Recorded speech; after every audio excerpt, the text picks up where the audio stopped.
Hello and welcome into our very first high school basketball preview of the year, and we're going to be taking a look at all the schools around the area, and I'm going to be giving you my thoughts on what I think they can do this season, what I expect them to do, and perhaps you'll disagree with me. And if that happens, let me know. I would love to get a discussion going. Let me know what you like about what I've said, what you don't like about what I've said, why you think I'm wrong, or why you think I'm right. And we're going to start today. My dog's running by. You may be able to hear it in the background. Pay no attention to it. But anyway, we're going to start with Waverly Shell Rock girls basketball. They're going to get things kicked off for us. And Coach Greg Bodensteiner, I tell you what, I think he's got a pretty good squad this year. This is a team that loses 3 seniors. It does lose 3 seniors. It's important to point that out. And 2 of those 3 were big players for them last year. And, you know, those 2 seniors, Jamie Williamson and Abby Thier, they will be sorely missed. There's no doubt about it. And I think maybe where the GoHawks will miss them the most is on the boards. 6.5 rebounds per game to lead the way for Jamie Williamson last year. 3.2 from Abby Thier. I mean, you do the math there real quick. That's almost 10 rebounds per game that they're going to have to find from other places. And that's a big question. You know, who's going to step up? Who's going to make up that deficit in rebounds this year for the GoHawks? And that's important not only for securing the defensive rebound and stopping your opponent's possessions, but also getting yourself some free points on the offensive side of the ball. If you can go get an offensive rebound, if you can put it back up and in, I mean, those are huge points every single game. If you can win that battle, you're going to, you know, that's going to go a long ways to you winning the game or keeping you in the game, things along those lines. So those rebounds are going to be huge. Where will they find those rebounds? That's the big question. In fact, it may be the biggest question for me for this GoHawks team coming in to this season. Now, where the GoHawks will not struggle, in my estimation, is players that can handle the ball, can distribute the ball, because they've got some returners that look pretty darn good. You think about Brittany Young, now a junior on this squad. She led the team with 2.7 assists per game last year. Kenzie Rowling, outstanding athlete, obviously had an incredible season last year on the soccer field. She had an outstanding season on the basketball court as well, and she'll look to improve on those numbers on the basketball court this year. She averaged 2.3 assists last year. And then Olivia Phillips, your leading scorer, is back. She averaged 10.7 points a game. Anytime you can bring back a player who scored in double figures last year, that's huge. And along with those 10.7 points a game, 2.1 assists, she is a very key. She'll be a huge key this year as well. Brittany Young, by the way, averaged 7.2 points a game last year. You get 6 points a game from Kenzie Rowling and Abby Draper. Abby Draper is the key name to remember. I think she can be so good. I think this may be the year that she really breaks out.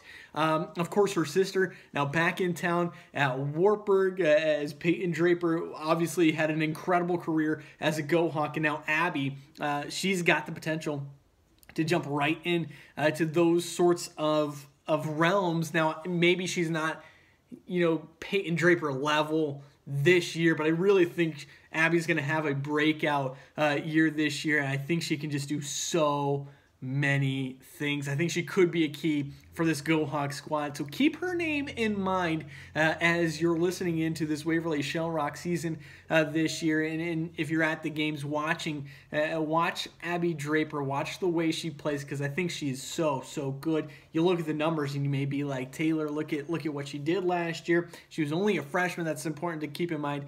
And it goes beyond numbers. Just watching her play, just the feel that she has, I think she can be absolutely outstanding. So keep Abby Draper's name in mind. But, you know, you think about that. That's 4 really good players that Waverly Shell Rock have back this year. And I think that is going to bode well. This is a Waverly Shell Rock team last year that went 16-7, lost just 1 step short of the state tournament, lost to Mason City. 58-41 was the final in that game in the regional final. Mason City was outstanding, had a girl that can absolutely ball and had nice pieces around her as well. This Waverly Shell Rock team now, they wanted to look at being maybe at that level that Mason City was on it, and maybe take a step above where Mason City was last year. This is a team that I think I fully expect to have a fantastic regular season. Now their schedule is loaded with some really, really tough teams, some landmines for sure. You think about Crestwood, who went undefeated last year, won a state title.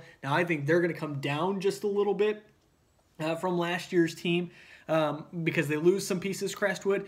But I think they're still going to be very tough. I think the Go Hawks certainly will have battles with them and some other teams as well. It will not be easy for Coach Bodensteiner and the rest of the squad. There's no doubt about that. But I think this is a very, very quality team. And you take a look further at some of the numbers that they put up last year. And one of the keys for me, here for all the teams that I'm going to talk about, boys or girls, is going to be a key. But for Waverly Shell Rock, 150 more turnovers than assists, which you look at a bunch of other teams, that's not the worst you're going to see, not by a long shot.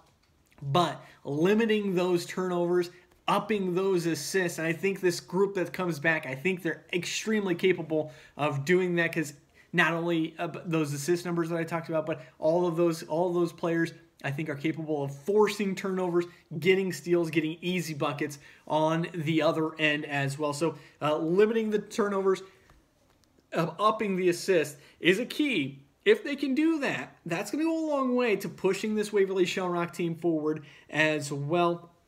They beat teams by an average of 13 points per game last year. That's outstanding. I mean, that's with all the games added in, even the games that they lost, they still, on average, beat their opponent by 13 points. And that's pretty impressive.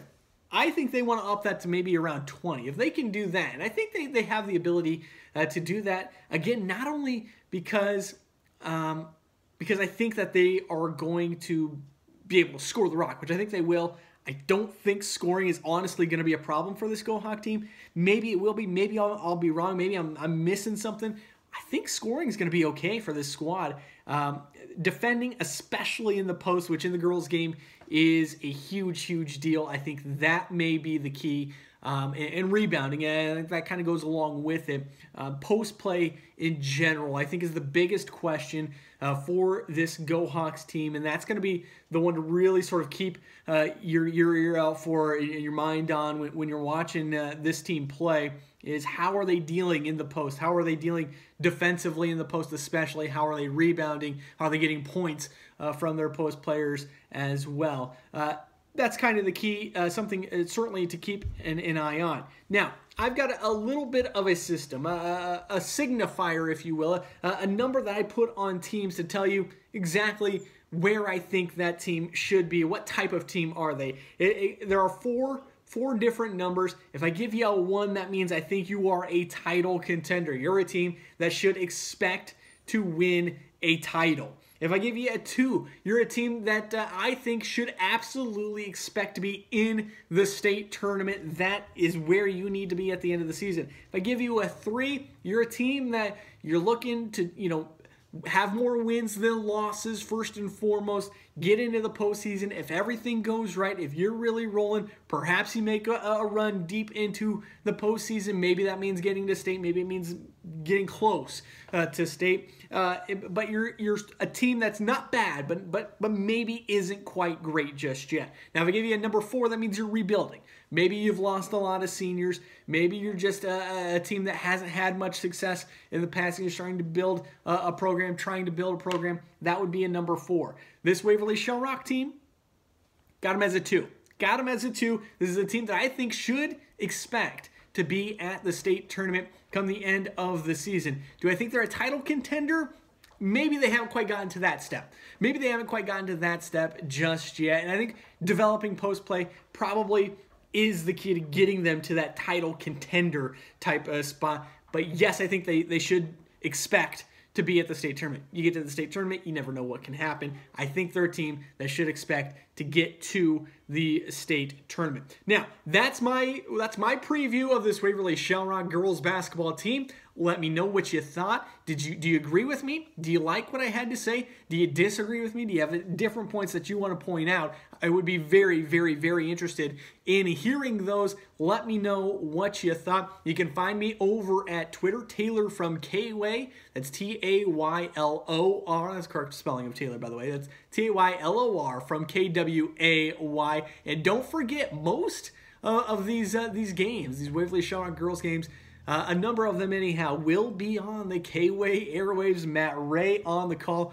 Do not miss those. He does a great job, and this team should be a lot of fun to listen to this year. I think they're going to have a good year. I think they'll improve on that 16-7 record from last year, so make sure you tune in for that. That's going to do it for this one. Remember, got a Waverly Shellrock boys video coming up a little bit later on, so stay tuned for that. And we got the rest of the schools to get to throughout this week and next week as well. All right, until next time, I'm Taylor Nitz. Okay, bye.